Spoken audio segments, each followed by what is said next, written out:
जय श्री हरि दोस्तों। क्या आप जानते हैं कि साल भर में आने वाली 24 एकादशी व्रतों में हर एक की अपनी एक विशेष महिमा होती है। लेकिन पापांकुशा एकादशी ऐसा व्रत माना गया है जो इंसान को न सिर्फ पापों से मुक्त करता है बल्कि उसे मिलती है भगवान विष्णु की अनंत कृपा। आज की इस वीडियो में हम आपको बताएंगे पापांकुशा एकादशी की महिमा, इसकी पौराणिक व्रत कथा, उपवास की पूरी विधि और ये भी कि क्यों इस दिन भगवान विष्णु की पूजा करने से जीवन के सारे कष्ट दूर हो जाते हैं। तो दोस्तों, वीडियो को अंत तक जरूर देखिए और अगर आप भक्ति, व्रत कथा और आध्यात्मिकता से जुड़ी ऐसी ही पावन जानकारियां पाना चाहते हैं तो अभी चैनल को सब्सक्राइब कर दीजिए और घंटी के निशान को दबाना मत भूलिए। धन्यवाद। पापांकुशा एकादशी आश्विन मास के शुक्ल पक्ष की एकादशी तिथि को आती है। ये दिन विशेष रूप से भगवान विष्णु के अनंत स्वरूप पद्मनाभ भगवान की उपासना के लिए प्रसिद्ध है। शास्त्रों में कहा गया है कि एकादशी व्रत करने वाला व्यक्ति जन्म जन्मांतर के पापों से मुक्त होकर मोक्ष की प्राप्ति करता है। पापांकुशा एकादशी का नाम ही हमें बताता है कि ये व्रत पापों को नष्ट करने वाला है। पाप का मतलब है वो कर्म जो हमें दुखी करते हैं और अंकुश का मतलब है रोकना या नियंत्रित करना। यानी ये व्रत इंसान के भीतर के सारे पापों को रोककर उसे शांति और भक्ति की राह पर ले आता है। इस दिन जो भी भक्त श्रद्धा से उपवास करता है और भगवान विष्णु का पूजन करता है उसे वही पुण्य प्राप्त होता है जो हजारों यज्ञ और दान करने से मिलता है। इस व्रत को करने से अकाल मृत्यु का भय नहीं रहता, घर में सुख समृद्धि आती है और मृत्यु के बाद मोक्ष की प्राप्ति होती है। दोस्तों, अगर आप भी अपने जीवन में भगवान की कृपा चाहते हैं तो इस एकादशी का व्रत जरूर करना चाहिए। और हाँ, अगर आपको ये वीडियो अच्छा लग रहा है तो अभी इस वीडियो को लाइक कर दीजिए और अपने दोस्तों और परिवार में इसे शेयर करना मत भूलिए। अब बात करते हैं व्रत विधि की। व्रत करने से पहले एक दिन पूर्व यानी दशमी तिथि से ही नियम पालन शुरू हो जाता है। दशमी को सात्विक भोजन ग्रहण करें और नशा, मांस, प्याज, लहसुन आदि का त्याग कर दें। एकादशी की सुबह जल्दी उठें, स्नान करें और स्वच्छ वस्त्र धारण करें।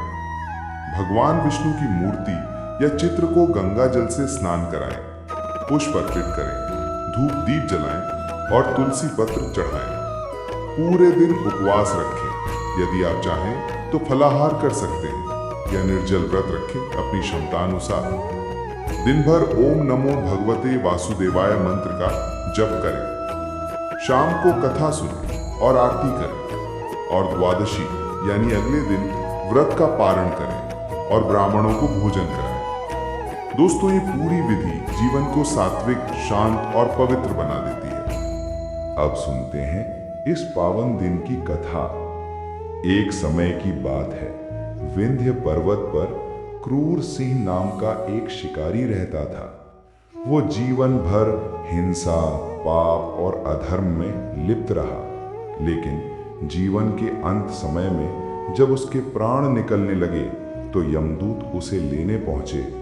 डर के मारे वो चिल्लाने लगा कि हे प्रभु, अब मुझे बचाओ। उसी समय आकाशवाणी हुई कि हे शिकारी, तुमने जीवन भर पाप किए हैं, लेकिन अब भी एक उपाय है। यदि तुम पापांकुशा एकादशी का व्रत करो और भगवान विष्णु का स्मरण करो तो तुम्हारे सारे पाप नष्ट हो सकते हैं। शिकारी ने वैसा ही किया। उसने एकादशी का व्रत किया, भगवान विष्णु का नाम लिया और अंत समय में भगवान विष्णु के धाम को प्राप्त हुआ। इसलिए शास्त्र कहते हैं कि जो भी भक्त श्रद्धा से पापांकुशा एकादशी करता है उसके पिछले जन्मों के भी पाप मिट जाते हैं और उसे मोक्ष की प्राप्ति होती है। दोस्तों, ये कथा हमें ये सिखाती है कि चाहे इंसान ने जीवन में कितने भी गलत काम किए हों, अगर वो अंत समय में भी भक्ति की ओर मुड़ जाए तो भगवान उसे कभी नहीं छोड़ते। अब बात करते हैं इस एकादशी व्रत के फलों की। इस व्रत को करने से जीवन में कई प्रकार के लाभ मिलते हैं। ये व्रत करने वाला व्यक्ति दुख, रोग और भय से मुक्त रहता है। जीवन में सुख शांति बनी रहती है। घर में अन्न धन की कभी कमी नहीं होती। और सबसे बड़ा फल ये है कि मृत्यु के बाद भगवान विष्णु के धाम में स्थान मिलता है। शास्त्रों में कहा गया है कि इस व्रत का फल इतना महान है कि इसके बराबर कोई अन्य दान या यज्ञ नहीं है। तो दोस्तों, ये थी पापांकुशा एकादशी की महिमा और कथा। अगर आपको ये वीडियो अच्छी लगी तो इसे लाइक करना ना भूलें। अपने दोस्तों और परिवार के साथ इसे शेयर ज़रूर करें ताकि और लोग भी इस व्रत का महत्व जान सकें। और अगर आप हमारे चैनल पर नए हैं तो अभी सब्सक्राइब कर लीजिए ताकि आने वाले हर व्रत, कथा और भजन की जानकारी आपको सबसे पहले मिले। जय श्री हरि। आप सभी के जीवन में भगवान विष्णु की कृपा बनी रहे।